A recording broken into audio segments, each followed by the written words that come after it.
top suspended on a metal frame.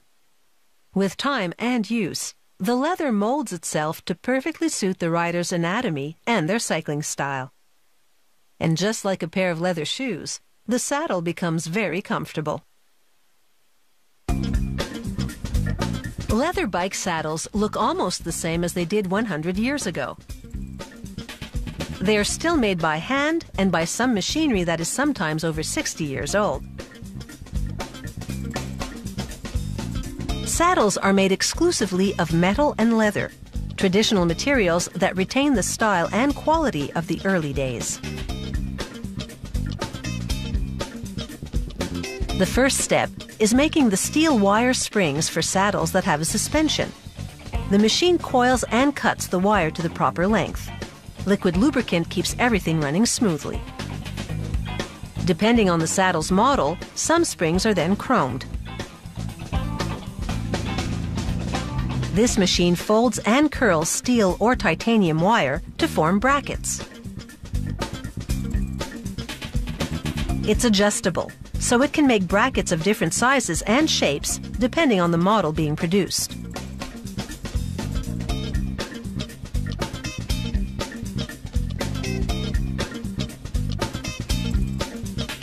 A technician assembles the springs and brackets to form the saddle's frame.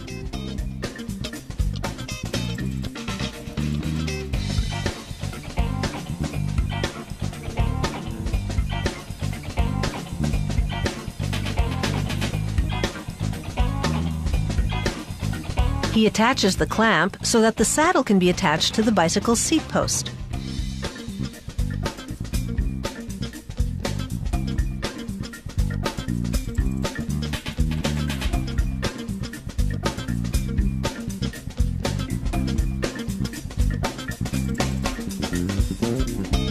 Saddles come in different sizes and shapes, with or without suspension springs, to accommodate various riding styles: racing, mountain biking, or city commuting. Now for the saddle's leather top. Using a hydraulic clicking press, the worker cuts the leather with a sharp blade. The blade cuts ventilation holes at the same time. Tanneries provide leather in any color required by the factory. After the tops are cut, they soak in tepid water for 20 minutes to an hour until the leather is completely saturated.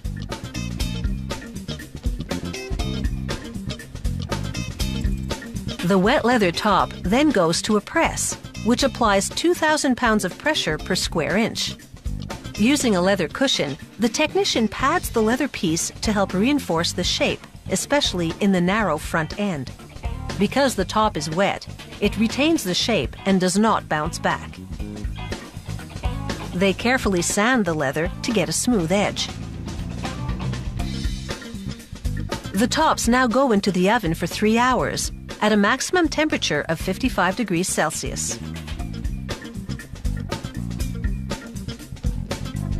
Now they're ready for the finishing process. A worker rivets a nameplate to the rear of the saddle.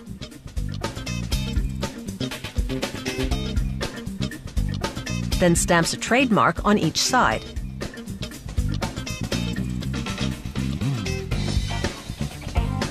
Each saddle model has its own trademark.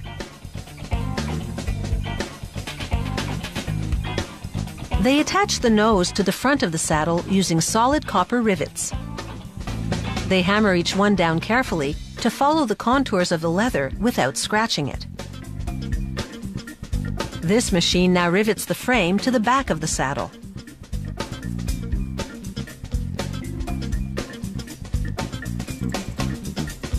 They insert a tension pin between the frame and the nose.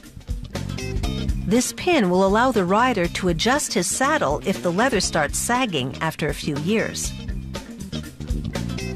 It takes about 3 days to make a leather bike saddle, and with careful care, it can be used for years to come.